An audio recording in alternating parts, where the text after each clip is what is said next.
Evil narcissistic sister tried to seduce my fiancé before our wedding to break us up, got caught on camera, and was disowned by our parents. This story is about my older sister, Kara, who is 29F, and I, Sarah, 27F. I wish I could say we had a normal sibling relationship, but the truth is far from it. Kara has always had a deep-seated resentment toward me, and I can't pinpoint exactly when or why it started. She's always been jealous of me, believing that I don't deserve the good things in life that come my way, and her bitterness only grew as we got older. Growing up, Kara was considered the golden child.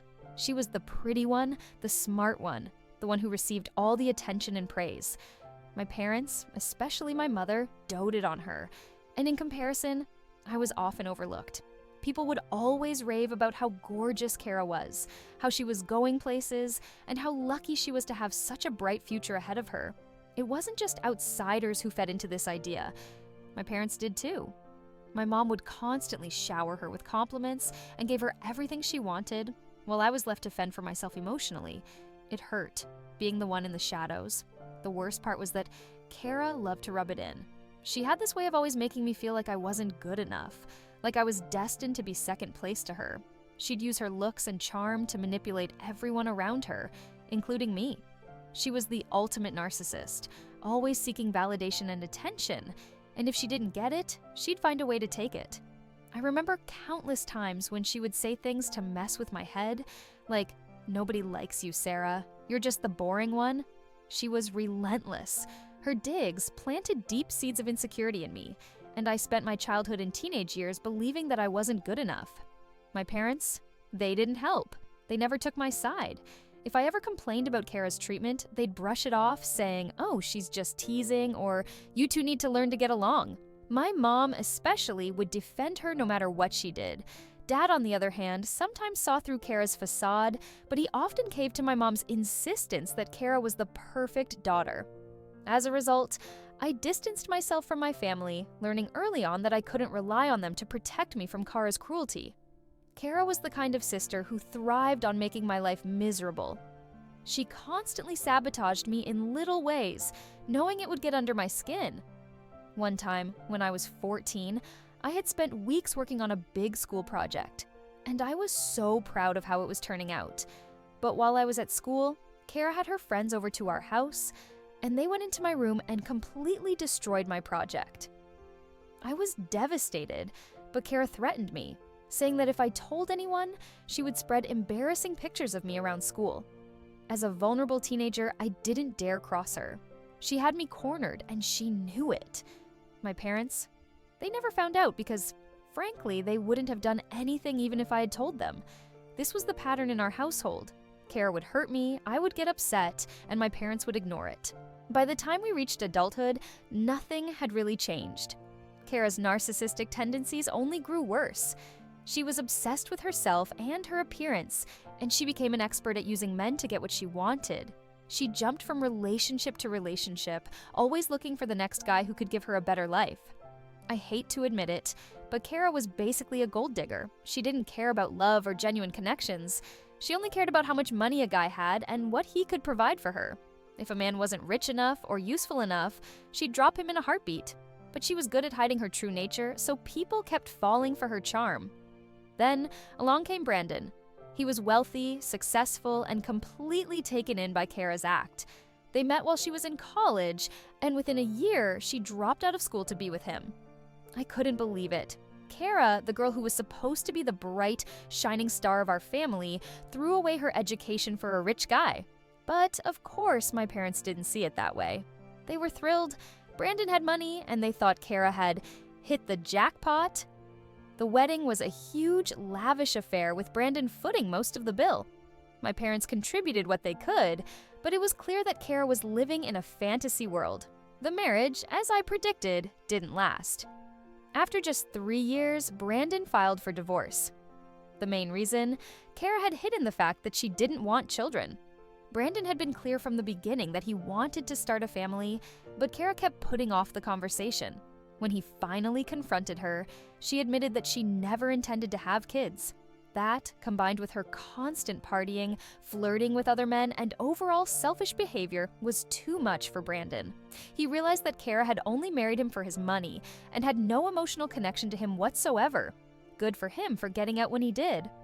After the divorce, Kara moved back in with our parents.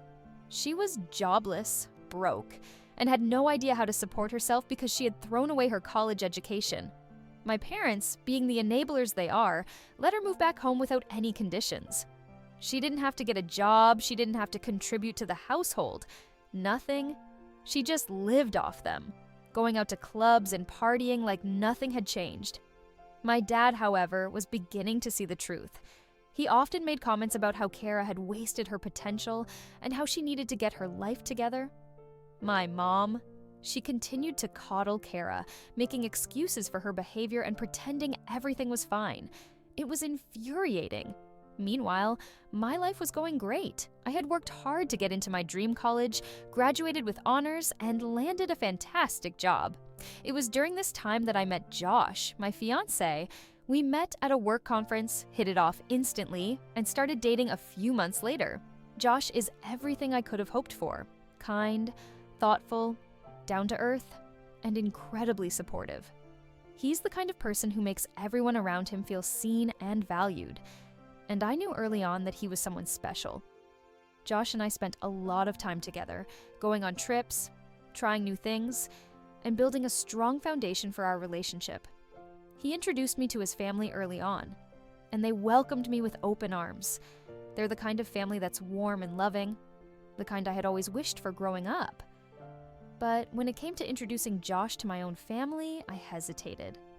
The main reason? Kara. I knew that introducing Josh to my family meant exposing him to Kara's toxic behavior, and I wasn't ready for that. I had seen how she operated. If I had something she didn't, she would go out of her way to take it from me. And now that her life was falling apart while mine was flourishing, I knew she wouldn't be able to handle it. But I couldn't keep Josh away from my family forever. After a year and a half of dating, Josh started asking questions. Why hadn't he met my family? Was I ashamed of him? Did I not think he was good enough? I couldn't dodge the questions anymore, so I sat him down and explained everything.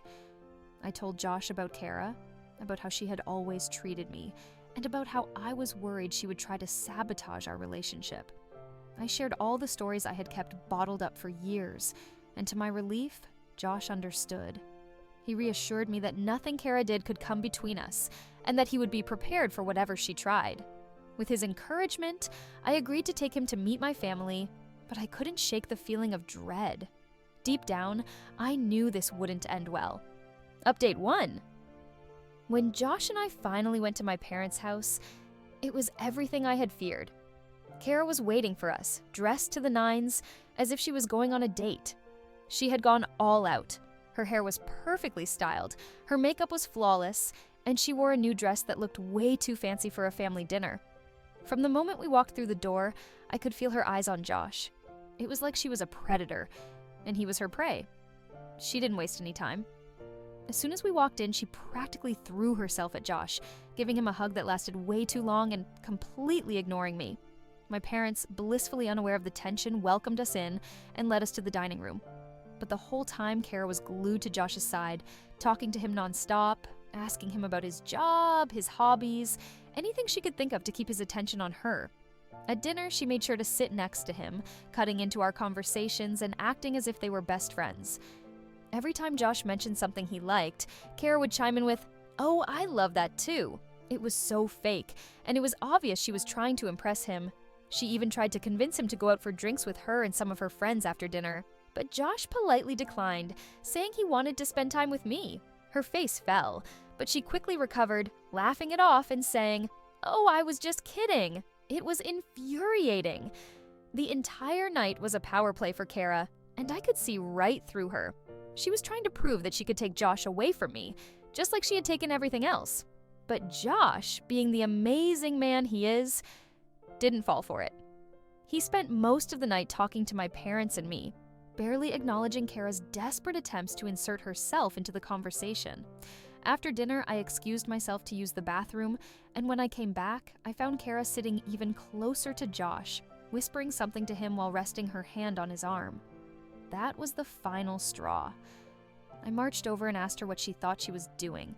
Kara just smiled, playing innocent, and said, "Oh, Sarah, you're being paranoid.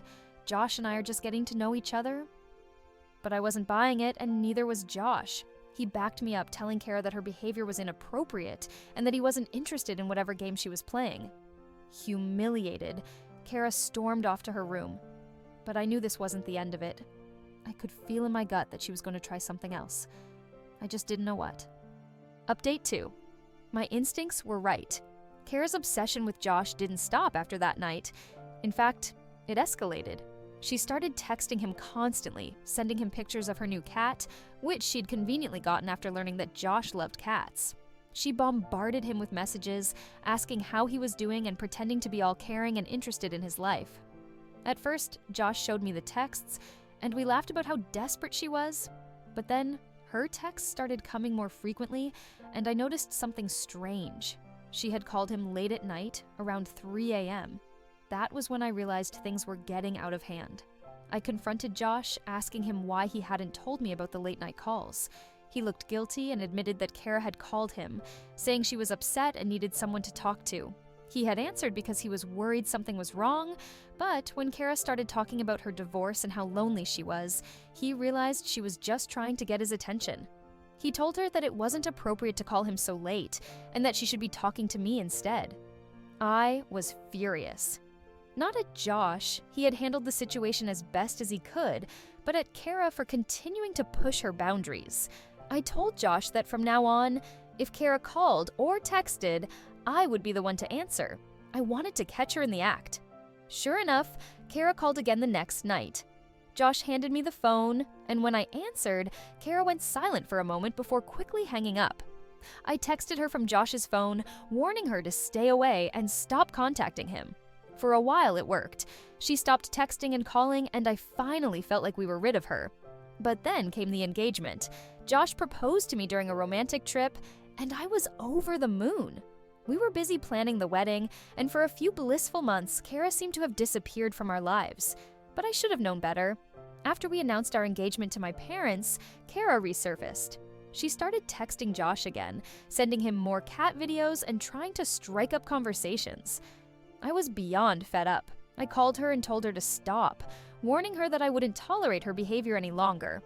Kara, of course, played the victim, claiming that I was being cruel and that she was just trying to be nice. She even had the audacity to say that she was happy for me and that I needed to learn how to share my happiness with others. I wasn't falling for it. I told her that if she didn't back off, I would cut her out of my life for good. That's when my mom called, furious that I had attacked Kara. She went on about how Kara had been through so much and that I needed to be more understanding. According to my mom, Kara was still recovering from the trauma of her divorce, and I was being heartless. It was ridiculous. Kara had never cared about her divorce. She was too busy going out and partying. I told my mom that if she and Dad didn't put an end to Kara's behavior, I would have no choice but to cut them off too. Update 3. I never imagined things would get as bad as they did. Kara had always been a nightmare, but what she did just days before my wedding was unforgivable. The night before our wedding, we were at the venue, finalizing details and getting ready for the big day. Everything seemed to be going smoothly until I got a frantic call from Josh's best friend. He told me to come to Josh's room immediately and bring my parents. My heart sank. I rushed over, fearing the worst. When I arrived, I found Josh lying on the bed, half conscious and clearly disoriented.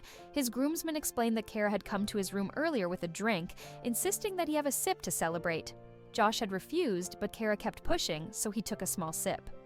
Almost immediately, he felt something was wrong. He excused himself to the bathroom and called his friend for help. By the time his friend arrived, Josh was slipping in and out of consciousness. What happened next was shocking. Kara, in her desperation, had stripped down and climbed on top of Josh, trying to seduce him. She didn't know that Josh's friend had recorded the entire thing. When she saw him recording, she tried to play it off as if they were having consensual fun, but the video didn't lie. She was caught in the act. When my parents arrived, they were horrified. My mom slapped Kara, screaming at her for what she had done. My dad immediately called security to have her thrown out of the venue. Kara tried to defend herself, claiming that Josh had been making advances on her for months and that she was the real victim. But the evidence was irrefutable. My parents disowned her on the spot and kicked her out of their lives for good. We delayed the wedding for a few hours. While Josh recovered from the effects of the spiked drink, his family was livid, and I was devastated. But Josh, being the incredible man he is, insisted that the wedding go on. When we finally walked down the aisle, he added a new vow to his speech, promising to protect our relationship from anyone who tried to come between us. After the wedding, my parents visited us to apologize for everything. My dad promised that Kara would never be a part of our lives again, and I believed him.